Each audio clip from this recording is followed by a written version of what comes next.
University of Florida credit. I thought that they did a much better job than we did sticking with their game plan.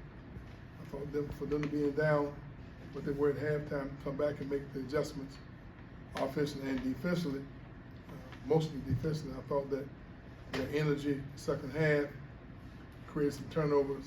I thought we made some poor decisions. They got the momentum. We never seen them ever be able to get it back in. First half, I thought that we played with a lot more energy, kind of knowing that we had some rotation guys, some healthy guys that we could utilize.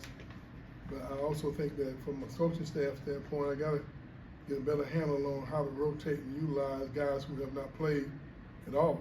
So it's a little bit of a challenge for us as well as our players now as we try to integrate guys who have not played at all back into our system. I thought that I was very impressed with Chandler Jackson. I thought he managed the game real well.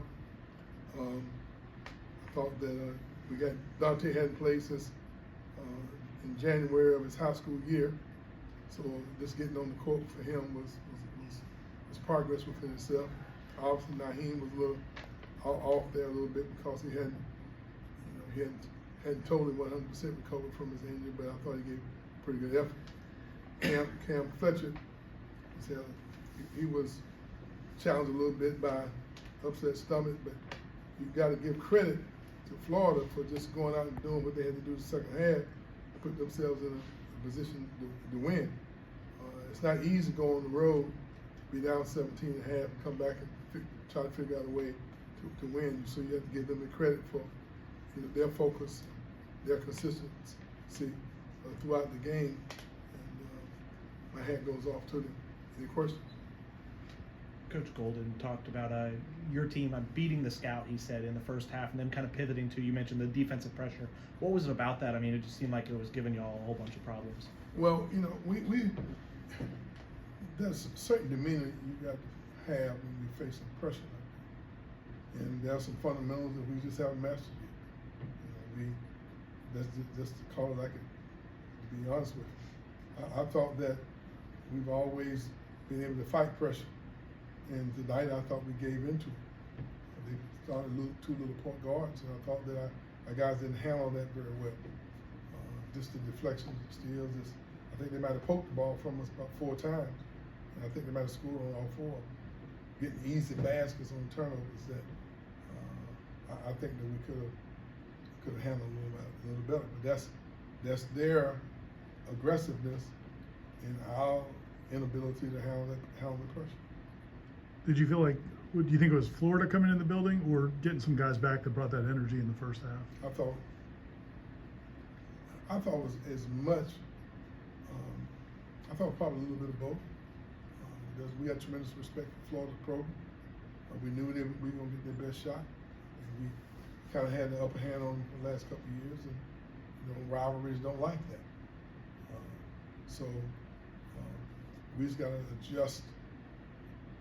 How are we going to perform with now the new addition of some guys we got back healthy?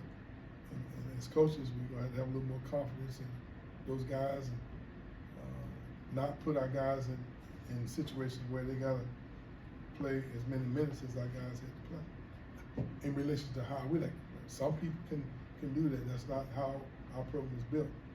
We need to keep for people to play 3-4 minutes.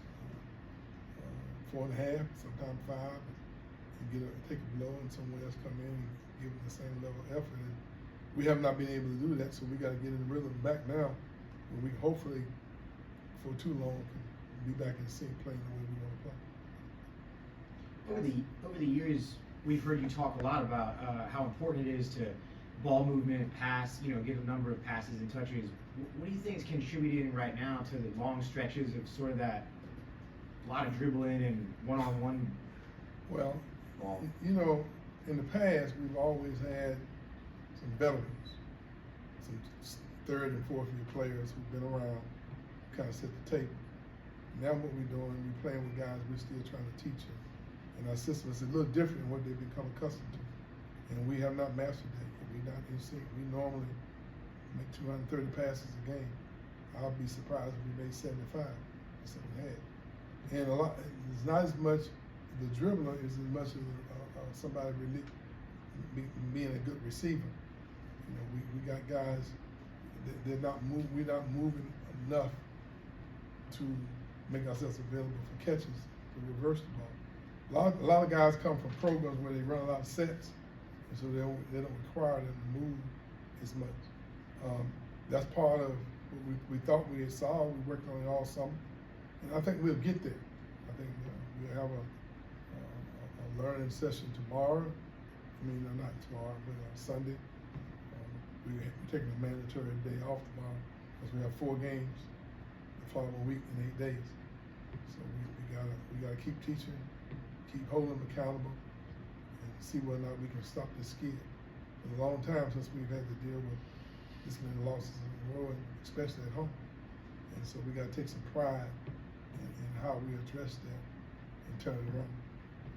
Castleton kid had 19, that was 25 points in the second half. What was you doing in the second half that had him playing a little better? I mean, it's hard to keep a great player from doing anything, but I think we made it easy for him by giving them so many shot baskets after turnovers. You know, they really, if we didn't give up those turnover baskets, and he go ahead and get his points like he normally does, you know, we probably would have been in a different situation. But you can't make those ill-advised turnovers, ill-advised passes, and then defensively, you know, great players normally play great, and we just second half we didn't have anybody on our team step up like we did this first half. With Chandler and Deontay now, is it more them learning, or is it seeing how they handle this physically? Well, it's a little bit of both. I mean, Chandler hasn't practiced hardly for 8 weeks, 7, 8 weeks. He probably he was able to get some contact within the last 3 or 4 days. So I was extremely impressed with him. I mean, he's been doing some dribbling on the side, but no non-contact type stuff.